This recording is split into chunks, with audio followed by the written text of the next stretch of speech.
بسم الله الرحمن الرحيم. دول يا جماعة يويا وتويا، مقبرة العفش الجنائزي ليويا وتويا.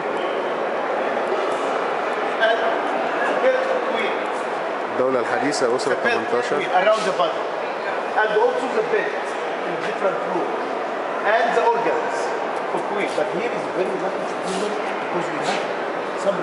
ده الأساس الجنائزي، ودي الأوعية الكانوبية. الأوعية الكانوبية دي يا جماعة اللي بيتحط جوه منها الأحشاء والأعضاء للملك والملكة. الغريبة إن يويا وتويا دول ما كانوش ملوك، دول كانوا وزراء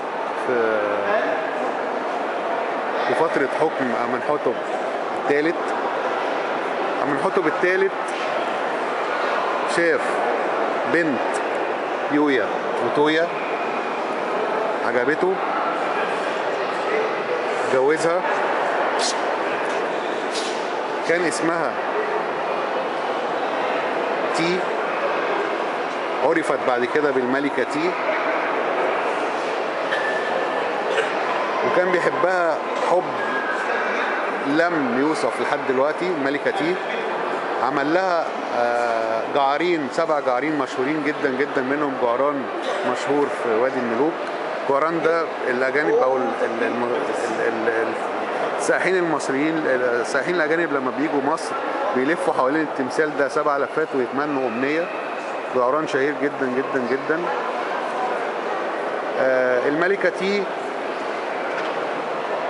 خلفت إخناتون، أم الملك إخناتون اللي هو أمنحتب الرابع.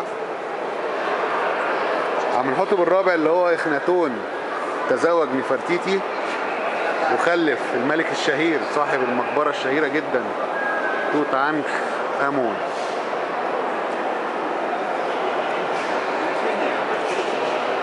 كل العفش الجنائزي ده الخاص بيويا وتويا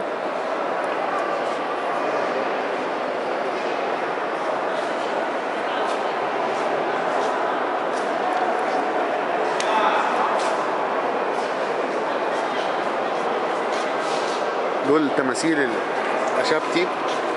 أشابتي دول المجيبون في العالم الآخر، اللي هم المفروض هيشتغلوا مكانه في العالم الآخر.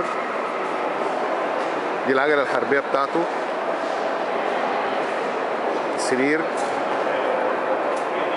سرير، حزام للوسط،